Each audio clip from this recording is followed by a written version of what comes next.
Salam sehat, salam patunggilan. Bagaimana kabarnya Bapak, Ibu, Saudara, serta anak-anak?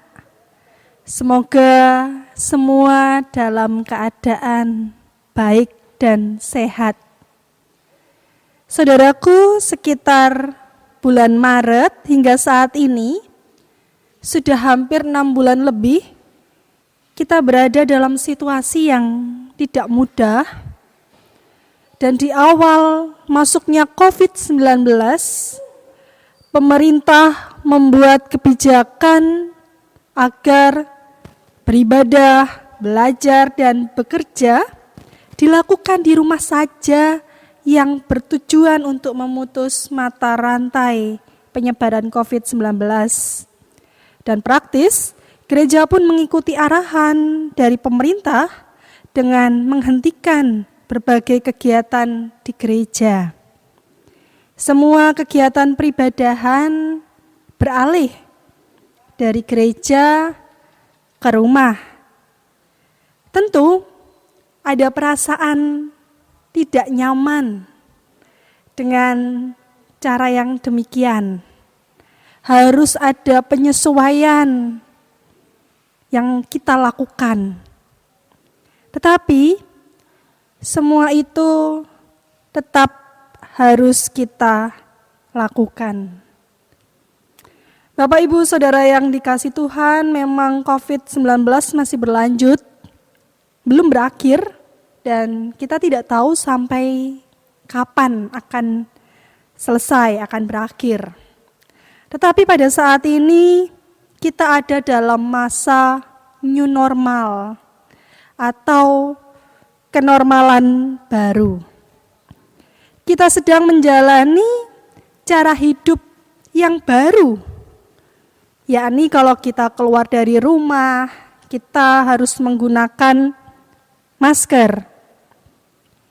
Rajin cuci tangan dengan sabun, dengan air yang mengalir, atau menggunakan hand sanitizer, dan melakukan jaga jarak.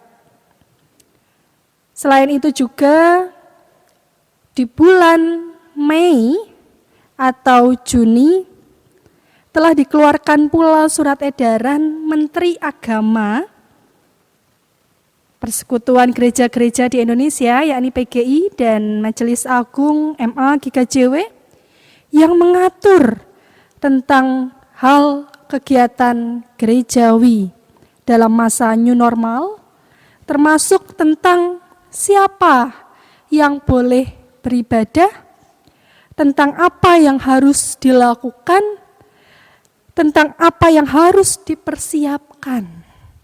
Nah, ini artinya bahwa ibadah yang dilaksanakan harus benar-benar memperhatikan protokol kesehatan. Pada akhirnya kita bisa beribadah dengan aman bagi diri kita sendiri maupun juga bagi orang lain. Oleh sebab itu, ada beberapa informasi yang akan kami sampaikan kaitannya dengan bagaimana kita menjalani kehidupan kita bergereja di masa new normal atau kenormalan baru.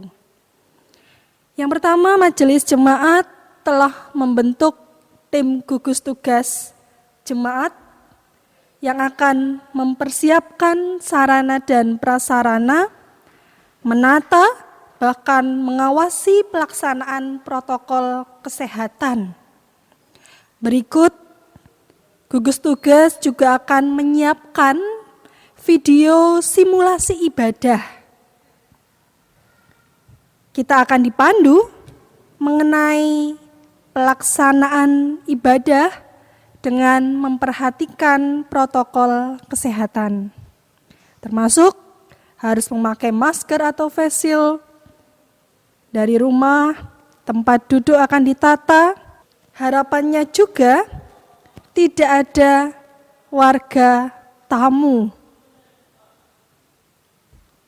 Dan jikalaupun ada, bisa menunjukkan surat kesehatan atau surat keterangan bebas COVID-19.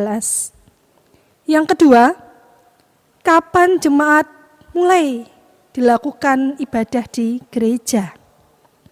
Nah, kami majelis jemaat telah menata bahwa hari Minggu tanggal 6 September 2020 akan mulai diadakan ibadah di gereja. Lalu bagaimana dengan waktunya? Tentang waktu di Minggu Ganjil, yakni minggu pertama, ketiga, dan kelima, pukul 7, ibadah bagi warga yang bertempat tinggal di wilayah Gria Kencana. Sedangkan pukul 17.00 atau pukul 5 sore, warga yang bertempat tinggal di luar Gria Kencana, misalnya Menganti, Goldenberry, Puncak Anom, GMI, Tanjungan, Sumput, Riorjo, dan lain sebagainya. Minggu genap, minggu kedua dan minggu yang keempat, pukul 7 sebaliknya, bagi warga yang bertempat tinggal di luar wilayah Gria Kencana, dan pada pukul 5 sore bagi warga yang bertempat tinggal di wilayah Gria Kencana. Kenapa kok panjang durasi? Ya karena memang setiap sebelum atau setelah ibadah harus dilakukan penyemprotan desinfektan di ruang gereja ataupun yang ada di bagian parkir dan seterusnya. Lalu siapa yang boleh beribadah? Nah, saudara, sepertinya kabar ini tidak terlalu menyenangkan. Karena tentu kita berharap dapat beribadah dengan semua kategori usia, mulai anak-anak sampai adiuswa. Tetapi berdasarkan surat edaran dari Menteri Agama, PGI maupun MA, pada saat ini belum bisa kita kenakan pada semua kategori usia.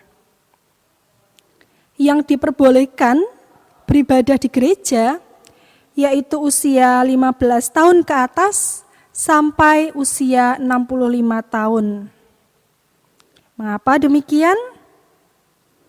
Padahal usia adiuswa atau lansia ini yang paling semangat dan yang membayangkan ingin bisa segera beraktivitas di gereja termasuk beribadah. Tetapi saudaraku, usia adiuswa dipandang rentan terhadap virus COVID-19. Apalagi kalau yang beresiko tinggi, misalnya riwayat penyakit pernafasan kronis seperti asma, penyakit paru obstruktif, dalam pengobatan tuberkulosa, atau riwayat penyakit kardiovaskuler, hipertensi, penyakit jantung koroner, gagal jantung, stroke, riwayat penyakit diabetes mellitus, riwayat penyakit ginjal kronis, cuci darah, riwayat penyakit kronis yang lain misalnya kanker dan penyakit autoimun. Dan dalam 14 hari terakhir pernah kontak dengan penderita terkonfirmasi positif COVID-19. Kita berharap bahwa COVID-19 ini tidak selamanya.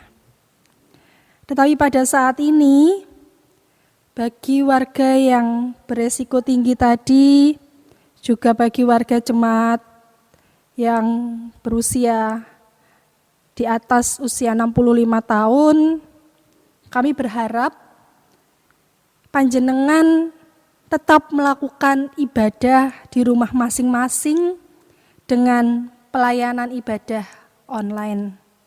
Dan harapannya anak dan cucu juga bisa membantu para orang tua, eyang uti, eyang kungnya untuk mereka dapat beribadah. Majelis Agung tetap menyediakan pelayanan ibadah online.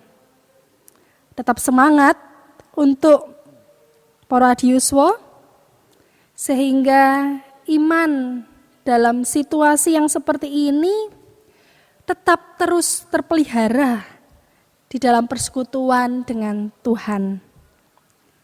Sedangkan untuk pelayanan yang anak dan remaja, kita juga belum bisa membuka ibadah di gereja untuk anak hingga remaja. Sebab anak juga dipandang rentan terhadap COVID-19. Apalagi jika di gereja tentu akan bertemu dengan banyak orang. Tetapi dalam kesepakatan yang kami buat bahwa anak remaja ini akan didampingi oleh pamong di masing-masing kelompok.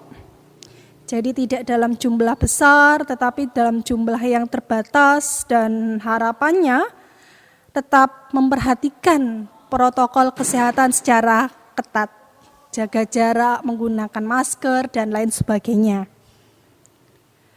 Lalu bagaimana dengan persekutuan doa atau kebaktian keluarga? Nah saudara, untuk persekutuan doa tetap dilaksanakan di rumah masing-masing. Sedangkan kebaktian keluarga setiap kelompok akan dibagi menjadi 2. Mengapa? Harapannya supaya tetap dapat jaga jarak, karena keluasan rumah setiap warga berbeda-beda. Sehingga ketika dibagi 2, harapannya bisa melakukan protokol kesehatan ini. Nah Bapak Ibu Saudara, tetap semangat nggih.